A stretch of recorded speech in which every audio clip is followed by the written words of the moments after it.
My name is Lucy Bray. I'm Professor of Child Health Literacy and I work at Edge Hill University.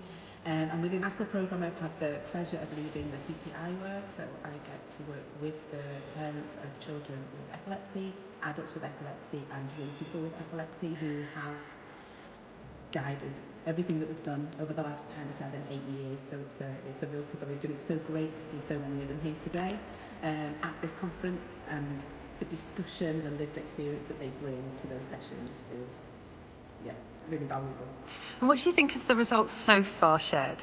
So I think it's really interesting to be able to look deeper than kind of high-level stats to get an understanding of actually what these interventions look like that families are running alongside their busy family lives, and how we can gain a bit more understanding about that. And I think the questions from the advisory panel are particularly useful because they bring that perspective as in, yes, but what does this look like? Or I wonder why that was the case. So yeah, I'm so looking forward to hearing more of the analysis progressing.